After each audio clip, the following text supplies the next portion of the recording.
Thank you for tuning in. If you're watching the replay, but if you're not watching the replay, I'm live. Well, you're probably watching the replay anyway if you're watching this. But I'm live. I'm in Grenada. My name is Kadeem. If you're watching this, I'd really appreciate that you subscribe. Let me put this on Do Not Disturb because I don't want to be disturbed while I'm talking to you guys. Okay, cool. Um, I'm in Grenada. I've been traveling the world for 2 years now. I am retired before 30. Life is good. I can't complain at all. I was going live every single day back in Suriname. I did that for 3 months straight. 4 months, no, probably 5 months, 4.5 months. And that was good. We grew a lot. Oh, my glass of wine. Yeah, I do have a glass of wine, don't I? How could I forget? How could I forget? It's I went to the beach today, and then I went to work out, and then I had breakfast. I had beans and arepas, which is Venezuelan food, and eggs and pulled pork, something like pulled pork. It's very nice. It's Venezuelan food. Last time I had that would have been in probably in Brazil, but I had it a lot when I was in Panama, and Panama was a really good time. But as I was saying, traveling is one of those things that, man, it's really awesome when you think about traveling and traveling the world. And I will tell you, one of the things that you learn, a couple of things that you learn when you start traveling. One, organic food. There's no such thing really as organic food when you leave the US. Why? Because everything is organic. Think about this, right? Organic food is just because most of the food that people have in the United States is grown with genetically modified things, etc. It's really hot. Pardon me, let me take my guns out. Pow pow. But it's really hot, right? And so then that's why you have organic food and it's so popular and it's also expensive because most food is made with genetically modified organisms, pesticides, etc. Grass-fed beef, for example. Grass-fed beef, like cows are supposed to eat grass. So then when you put grass-fed beef on something, all you're doing is saying like, a baby drinks milk. It's supposed to, right? A cow is supposed to. Baby's supposed to drink milk. That's not something new. So food in the US is really poisoning people and they don't recognize it. So then I can't imagine me going to a jerk chicken place as a Jamaican, and then the chef telling me, everything here is organic. Jerk chicken is always organic. I've never had, you know what I mean? It's always organic food because Jamaicans, we don't tolerate fake chicken. Chicken is not supposed to be massive. Chickens are small. There are chickens running right in front of me. They wake me up in the morning. As I said, I'm in Grenada, so I'm in the Caribbean. But they're not supposed to be these giant things. Chickens are pretty small, right? Yes, you can grow them and you can make them slightly bigger with proper diet and stuff, but they're not supposed to be massive. They're not supposed to, one chicken is not supposed to feed a family of four. It's not supposed to happen. That's disgusting, right? Um, so anyway, once you leave the US, you realize how much food is poisoning you. That's the first thing. Second thing I'll tell you, as I've been traveling, life is great. Outside of the US, you don't realize how much politics controls everyday life. Like, you have to worry about healthcare, you have to worry about, Donald Trump, Biden, whoever, right? You have to worry about whether you're Democrat or Republican, whether you're pro-life or pro-choice. You have to worry about so many things every single day. You have to know which side is this person on, which side is that person on, and you have to be woke and you have to be politically correct, etc. And when you're outside of the US, when you're outside of the Western world, those things are a little less talked about. It's not so prevalent in everyday conversation, and you don't really appreciate that until you're not there, right? So, for example, a study came out. Men are now scared to approach women in California and in New York. 30%, I think, is the number of men under 35. Oh shit, that's a big fucking lizard. Oh shit. Get the fuck out. Oh shit. Yo, that's so fucking huge. Look at this, guys. Yo, that's so fucking huge. Oh shit. It's so fucking huge. Get the fuck. Oh shit. That's so fucking huge. Oh. Yeah, well, shit like that doesn't happen when you're in the USA. So I guess that's a plus. That's funny. Hey, Deborah, how you doing? Good to see you. Come in. Tell me where you're watching from. We're having a talk. I'm gonna be here for like maybe the next hour or so. So come in, talk to me. Good to see you, Deborah. Make sure that you subscribe. Make sure you locked in. If the top fans come in, say hello, top fans. Deborah, hopefully you get to be a top fan because you know I do like building this community. I do know some of these people by name. Sometimes we follow up. Sometimes we have people that are returning. So you watch you from United States. Okay, good. Where are you from? Which state? I'm from Jersey. So which state are you from? And I was saying before that lizard almost took my life. Oh my God, it's still there. It's watching me. That's crazy. It probably saw something and was chasing it, and I probably got in its way. I'm a nice gentleman. Nice. Louisiana. Louisiana. Okay, so this is actually funny. So we actually have a connection, Deborah. Um, I'm a nice gentleman. Okay, Deborah. Interesting name. Actually like that. Do you have long hair, Deborah? Because let me tell you something. Deborah, if you say that you're dating Deborah and Deborah comes in and Deborah has nice long hair, I think that's like dating an Angelo. You know what I'm saying? That's kind of sexy. You see, I told you.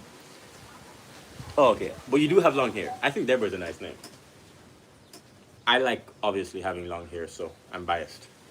Yo, that lizard is ginormous. Okay, I'm getting distracted. Oh, I was telling you the story about Louisiana. The first time I ever traveled by myself, Deborah, or well, Ethan. The first time I ever traveled by myself, Ethan, I went to Louisiana, New Orleans, Louisiana, NOLA. And so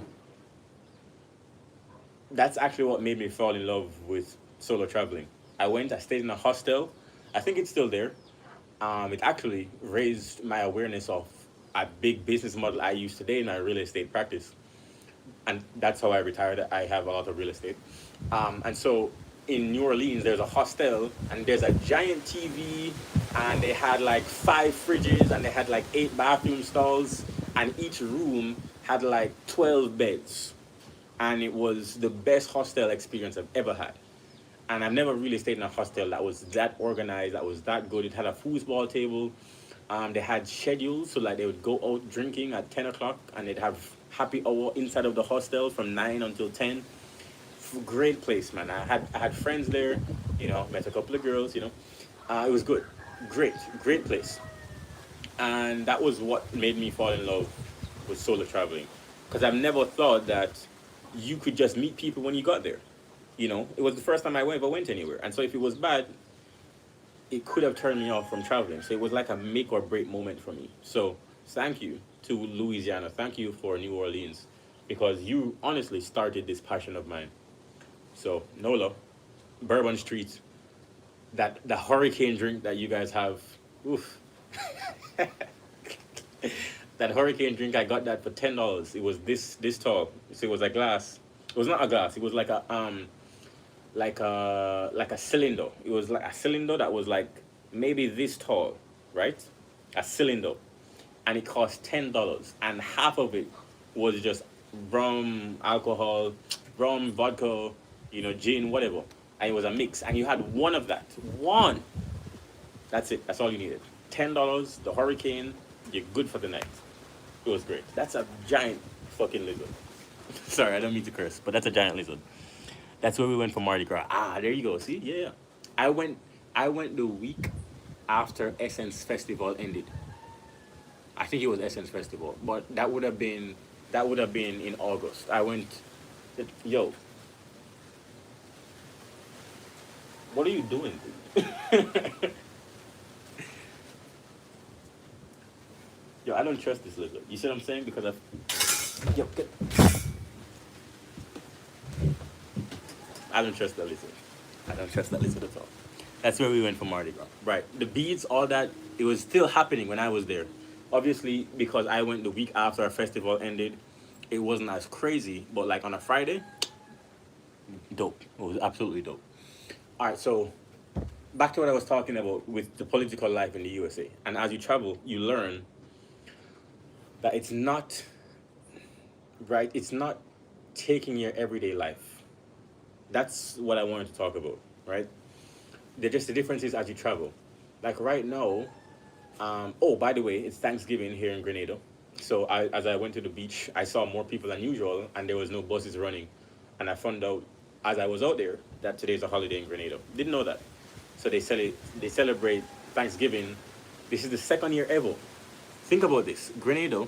This is the second year ever that they're celebrating Thanksgiving, and it's on the 19th of November. Sorry, 19th of October. That's pretty cool. So there you go. This is their Thanksgiving. And so when I was staying in the countryside of Grenada, because now I'm in the city, when I was staying in the countryside, what I would find is that people would be out there and they weren't rushing to get rich. They weren't, this is it. They don't have a dream to get to Dubai. They don't have a dream to build a $10 million company, right? They don't have that dream. So then every day they get up, they're just looking for food. Maybe they get high. They stay, they have a good time, they get drunk, but they have a good time daily. So their heart is so full because they don't know what it's like to be in Dubai. They're not missing Dubai because they've never been there and they don't really want to. You see what I'm saying? Whether that's a good thing to you or not, you do have to admit that a part of happiness is your expectations. And if you don't expect more from life, then you will be happier. So then the people here are very happy because they expect perhaps less than someone who lives in New York. Think about if you live in Miami and you're broke in Miami. Think about this. You're broke in Miami, Florida. And then every other day you see someone driving a Porsche and then a Lamborghini and then a Urus and then another expensive car, a Mercedes, a BMW, a McLaren. You see that every month. What does that do for you? You're probably thinking, damn, I'm struggling to pay rent and these guys are driving Porsches and Lamborghinis and they're my age. You see, that probably would affect you. Yo, dude. You see, I don't like this lizard being so close to me. You see, that's the problem I have. If it was over there, that's no problem. I don't like the lizard close to me. That bothers me. That's crazy. It is pretty cool. Yeah, exactly. You understand what I'm saying, Ethan? Because as you go through life, even as you get more money, right? So for me, I'm retired. I never need to work again in my entire life, which is great. I'm very privileged to be able to say that. But then, if I'm not yet 30 and I live for another 60 years, okay? Let's say another, and it's very possible with modern medicine, I will live for a very long time. I live for another 60 years. What do I do for 60 years? My goal isn't to get richer. I am. But my goal isn't to get richer anymore. My primary goal is to see and experience more of life. See how happy I can make other people. See how deeply I can serve other people. And so then when you start to think about things from that perspective, you realize that the US traps people in a way that other countries don't. The Western world traps people in a way that other countries do not. Because if your goal is to be happy and experience more life, then obviously you do need money, right? I'm not going to say that. But then, if you just talk about money, then you may wake up 40 years old and you've never traveled to more than 5 countries, but you have all this money. You've never driven your dream car because you're scared of spending the money that you worked for. So many things. I don't know, I find it weird. Hi again, long time no see. Oh, what's up? What's up, Arab? You're from, shoot, I think I got it wrong the last time. Bangladesh? Was it Bangladesh? Or Sri Lanka? Damn, I forgot. I think it was Bangladesh. Oh my fuck. Bro, Yo, you guys should see. Yo, hold on. If you think I'm playing, bro, look at that. Look at that thing, bro. It's so big.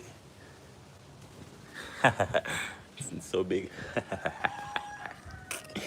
But anyway, like a child. Yeah, that's a lizard.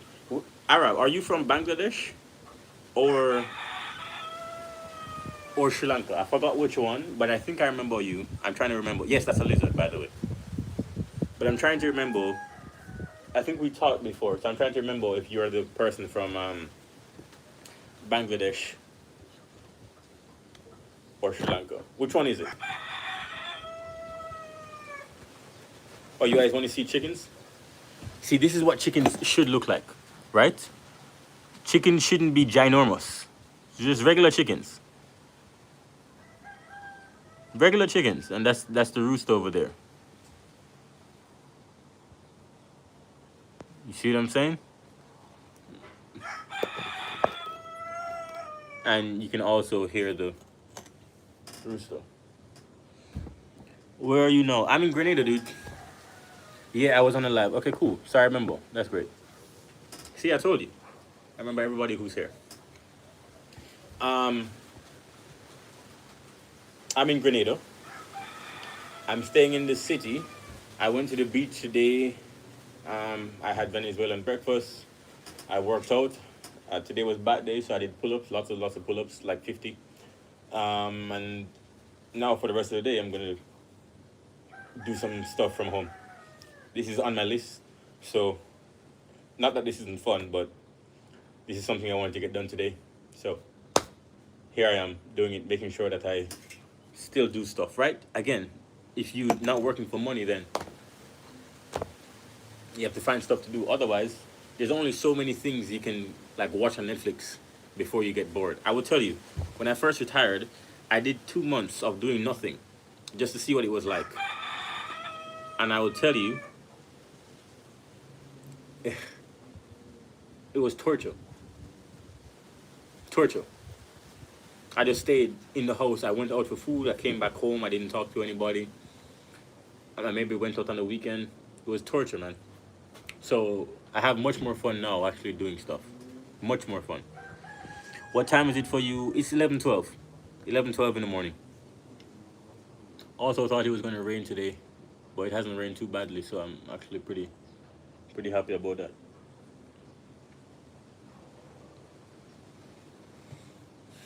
Pretty happy about that.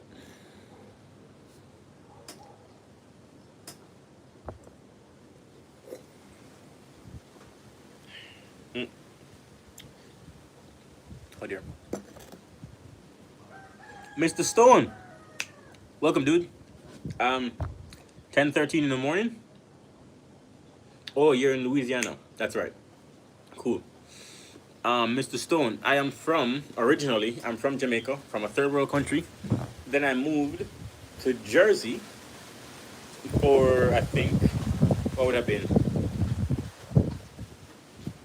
8 years? 7 years. For 7 years, I moved for 7 years. It was a great time. And then eventually, after I left, I started traveling. So I traveled the USA. I went to 35 states. So quite a bit, quite a bit. So I traveled to a lot of states. And then eventually, I decided, you know what? I'm going to start traveling the world instead of just the United States. And so then I left. I went to Panama first, and I've been in South America since. And then next year, I'm actually going to Africa. I'm going to do the same thing. I'm going to go from country to country. So yeah, that's what I'm doing. I will tell you, man, traveling is very fun.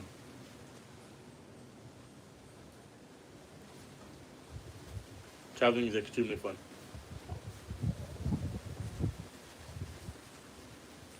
The great thing about traveling is that you learn that how things work in one country, things that you take for granted, you know, like even the way that you approach women, surprisingly, changes from country to country.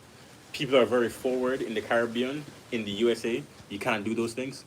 You can. That's like assault in the USA, but like in the Caribbean, like a man will come up to you. I don't do this because I guess I spent so much time in the USA. But a man will come up to you, he'll grab your hand, and then just start talking to you, start flirting with you, which is crazy to anybody from the US, but very common in the Caribbean. They'll grab your hand, just like this. Hey, baby, how you doing? You look good. Let me talk to you. Just like that. Very forward. And obviously, if you're a woman, you may not be used to that, or you may love that. But that doesn't happen in California, right? That doesn't happen in New York. Another thing that's very different is food, which I talked about.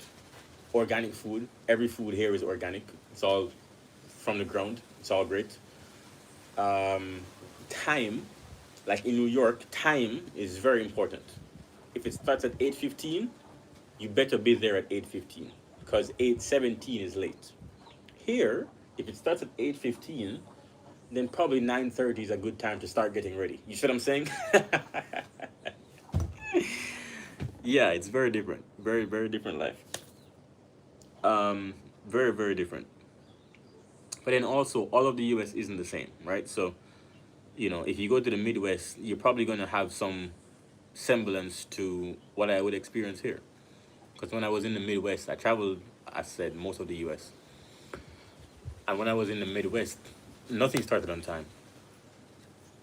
But then if you're in a major city, everything starts on time. So it's like it's a balancing act. Next year, come to New Orleans. I was in New Orleans already, dude. Hello from Turkey. Turkey! That's wonderful. I'm glad to see someone from Turkey. I love seeing people from all over the world. This is why I like doing this. Hello from Turkey. Thank you for tuning in, my dude. I appreciate you. Yo, remember me? Hey, whoa, hey, long time, Mr. Moderator. Long time. Where you been, man? All right, Ethan, what you say? It is fun. I remember when me and my family was getting up in the morning to go to the beach. We had left at 5 o'clock in the morning, and we had went to Mississippi. From where? Did he say that? It is fun. Oh, from Louisiana. Okay, oh yeah. Right. Okay. That's a. Is that a big drive? I think that's a big drive. Yeah. Yeah. That's a pretty big drive there. From New Orleans to Louisiana. Well, from Louisiana to Mississippi. That's a big drive. Yeah. 5 o'clock in the morning is probably a good time because then you get to skip that 9 o'clock traffic coming out of the state. So that's a smart. Your parents know what they're doing. Then you probably get to where you're going maybe around 3 o'clock if you have a couple breaks. You get there before the sun sets. That's good. That's good planning. I don't trust that lizard. I want to see where it is. That lizard was freaking me out. Anyway. How are you, bro? I missed you so much. You are the best, bro. I appreciate you, Tudor. That's why you're a moderator. You're a legend. Welcome back, brother. We have been having a really good time. I've been talking. Right now, I'm in Grenada, by the way. The last time I think that you were on a live, we were actually in Suriname. Yo, that's been a while, dude. That's crazy. Yeah, you're a legend, dude. So you've been here for a long time. You remember when I was going live every day, and we grew so much. So that was a really good time. I'm gonna start going live again. I'm Grenado. I'm here for at least another. I'm here at least until my birthday. So I'm not sure what I'm going for after my birthday. But my birthday is next month, so we'll see. You know, I've been having a good time in Grenada. Maybe I'll stay until Christmas. Who knows? Who knows? Who knows where life will take me? But we'll see. Last Christmas, I was in Brazil. On New Year's Eve, I was on a beach in Brazil on a countdown. I was with I was with people on the beach in Brazil, and it was a great time. Had a good time, and it was easily 1 million people on that beach. 1 million people in São Luís, which is the island of love. So you do with that what you will. The island of love, New Year's Eve, 1 million people on the beach. It's a great time, dude. Great time. Yeah, Brazil is one of those countries you have to visit. You have to visit Brazil. Happy Earth Day. Appreciate you, dude. Peace and love. See you later, bro. See you later, Tudor. Thank you for tuning in. I appreciate you taking time out of your day. Let's see. Who else is coming in? So I was telling the story of other differences that you see. By the way, I do have to tell you something. If it is that you want to, I hope that I inspire you, right? By the way, make sure that you subscribe. But I hope that I inspire you to actually do something with your life that is like just aspiring for more. Content with what you have, but also aspiring for more. Because I was a cellist, and then I moved from a C student or a D student to a straight A student, published a book, and then I grew a business to a lot of money, and now I'm traveling the world and making content. Wasn't always a content creator, but whatever it is that I want to do and go out and experience, I'm trying to do that, and I hope that I provide that example to you. Because I'm also going to do stand-up comedy one day, and it's going to be the same person that did cello or that was a straight A student. You see what I'm saying? It's going to be the same person. And I just want to do all of these things with my life. And so I hope that I inspire you to actually go out and do these things. That whatever it is that you want to do, sit down, come up with a plan. And the plan may take you a month or two to actually develop. Because you may be asking questions every day as you research more. And then you keep going until you can't ask any more questions. And then you just start taking massive action. But if you actually do have a plan, just come up with that plan and then just do it. Execute. Do it over 10 years. Don't come up with a 3 month plan. That's stupid. Come up with a 10-year plan and then break it down into 3 months or 5 years and then 2 years and then, 3 month by 3 month, whatever. But actually have a goal that is going to take you 10 years to accomplish. That's a goal that actually makes sense. I'm going to give stand-up comedy, at least a decade.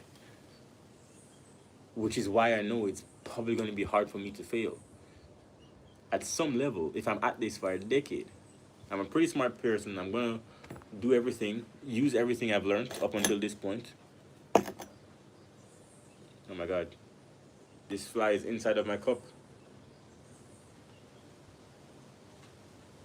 Oh.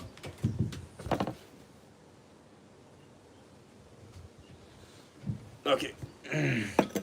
If you use everything that you have, and I'm going to give comedy, that's what I was saying. I'm going to give comedy at least 10 years of my life. It's probably going to be hard for me to fail. And that's how I think it's a good way for you to approach anything that you want to do. Give it 10 years, right? Don't give it 3 months, give it 10 years. Give it enough time for you to actually figure out if you are failing, why you are failing, correct it, and actually give it your best shot. 3 months is not enough to give something your best shot. But if you give it 10 years, I promise you might actually find something, one, that's worthwhile pursuing for 10 years, and you might actually become really, really good at it. So, yeah. And your first 5 years are going to suck. Like, I'm ready for that. I'm ready for my first 5 years of stand-up comedy to absolutely be terrible. Nobody will laugh. I'm ready for that. But you know what's going to start to happen after maybe 2 years? I'll probably get one laugh. You see what I'm saying? Over 5 minutes, I'll probably get one laugh. And then, after enough time, I'll probably get 5 laughs in 5 minutes. Then eventually, in 10 laughs, I'll get 30 laughs. You see what I'm saying? And then that's how you gauge what you're actually doing. You just get more and more laughs in the same time. And then that's how you know you're actually doing something really good. Just keep doing that. But you have to give it enough time. You have to give it enough time. So then for you, whatever your metric is in 20 sales calls, I'm gonna get 3 sales. In 100 sales calls, I'm gonna get 5 sales. Then eventually I'm gonna get 10 sales. But when you first start, you're probably going to make none. You're probably gonna go 200 phone calls and make no sale. And then over the next 200, you'll probably make 1. And then the next 200 after that, you'll probably make 2. And then eventually you get to a place where every 100 calls, you're making 10 closes. Then every 50 calls, you're making 10 closes. then every 10 calls, you're making one close. That's where you get to, right? But you actually have to start. You absolutely have to give it enough time. You're not going to get to one close every 10 calls in 2 months. Nothing works that way. Nothing. So, yeah. I hope that was inspiring. It's Monday, so I aim to please. All right, with that said, guys, I'm in live for half an hour now. So I'm going to go. I have some other stuff to do on my list today. I was trading this morning. That was pretty fun. I'm a stock trader as well, if you didn't know. I do lots of things. Oh my God, look at that plane.